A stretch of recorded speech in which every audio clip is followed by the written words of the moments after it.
चिंता एक मूर्खतापूर्ण आदत है। शास्त्र में हमें ज्ञात होता है कि 40% हमारी चिंताएं ऐसी वस्तुओं के संबंध में होती है जो कभी घटित नहीं होती है। 30% ऐसी वस्तुओं के विषय में होती है जिनके संबंध कुछ किया ही नहीं जा सकता और 22% ऐसी होती है जो कि क्षुद्र होती है। जिस समय हम अपने को इन मूर्खतापूर्ण चिंताओं में उलझा लेते हैं उस समय क्या हम ऐसे अधिक महत्वपूर्ण और जीवन में उत्कर्ष उत्पन्न करने वाले विषयों की अपेक्षा नहीं करते जिन पर हमें गंभीरतापूर्वक विचार करना चाहिए। चिंता हमारे बोझ को भारी बना देती है, हल्का करने में तनिक भी सहायता नहीं करती। मनुष्य भार उठाने में नहीं मरता, अपनी शक्ति से अधिक भार वहन करने से वह मृत्यु को प्राप्त होता है। प्रत्येक व्यक्ति मरने से पूर्व निराशवादी सा हो जाता है, कारण वह अनेक प्रकार की जिम्मेदारियों और चिंताएं हमारे आंतरिक मन पर महसूस करता है। मनुष्य का वह मन तो संसार की जिम्मेदारियों को निभाने में लगा रहता है। आंतरिक मन उनसे मुक्ति प्राप्त करने के लिए सतत प्रयत्नशील रहता है।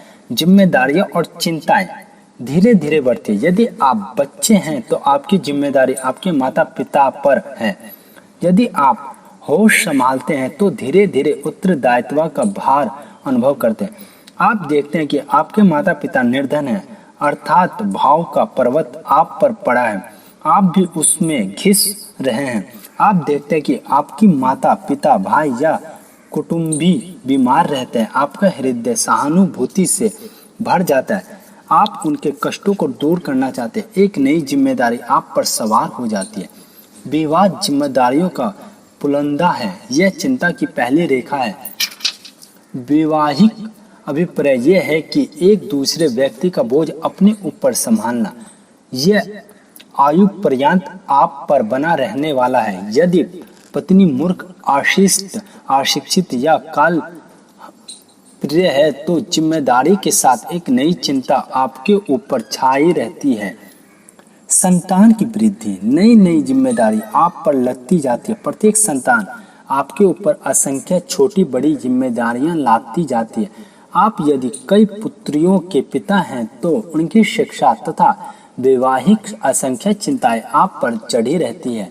यदि आप किसी संबंधी का बालक घर में रखते हैं तो एक नई जिम्मेदारी मोल लेते हैं। इसी प्रकार घर में मवेशी पालना, कुत्ता बिल्ली तोता मैना और कोई पंछी पालना आपके अंतर आत्मा की भार की वृद्धि करना है। फैशन, टिप टॉप मोटर गाड़ी अपने अधिक दिखाने आदत कर्माश चिंताओं की वृद्धि किया करते हैं। मनुष्य की मानसिक परेशानियों का कारण यही गुप्त जिम्मेदारियां हैं। वही मनुष्य उन्मुक्त है जो इन सभ्यता के बंधों से दूर रहता है। संसार की मोह, तृष्णा, इच्छा, व्यर्थ की जिम्मेदारियां त्याग करना ही दीर्घ जीवन तथा आंतरिक प्रसन्नता का चिन्ह है। चलिए मैं आपको एक उदाहरण बताता हूँ। कुछ दिन पूर्व डॉक्टर भगवान दास बीमार पड़े। आसपास के लोग तथा वे सभी सोचने लगे कि अब उन्हें परलोक जाना है। इसके कारण उन्होंने अपनी जिम्मेदारियों को अपने पुत्रों और अन्य संबंधियों में बांट दिया। अपनी पुस्तकों की तथा अपने अन्य द्रव्य की भी व्यवस्था कर दी। इस प्रकार जब अपनी जिम्मेदारियों से उनको मन मुक्त हो गया तो वे स्वस्थ हो गए, उनका जीवन बढ़ गया। धीरे धीरे उन्होंने स्वास्थ्य लाभ कर लिया और अब वे मृत्यु के लिए सदैव तैयार बैठे हैं। पर मृत्यु सुबह उनसे सहम गई और उनसे अपना मुंह मोड़ लिया। वास्तव में जो व्यक्ति मृत्यु को भी अपना कल्याणकारी मानता है और उनसे नहीं डरता, उसे अकाल मृत्यु नहीं आती। जब उसका काम पूर्ण हो जाता है तभी उसकी इच्छा से पास आती है। आप अपनी जिम्मेदारियों का कम करते रहिए जाइए। बच्चों को सुबह उन पर पांव पर खड़े होने की आदत डालिए। घर के खर्च दूसरों के हाथों में दे दीजिए। अन्य काम भी दूसरे ही करते रहें। आपको किसी प्रकार की चिंता ना रहे, अर्थात घर को ऐसा कर दीजिए कि यदि आपको अपना हाथ खींच लेना पड़े तब भी कुछ असुविधा उपस्थित ना हो।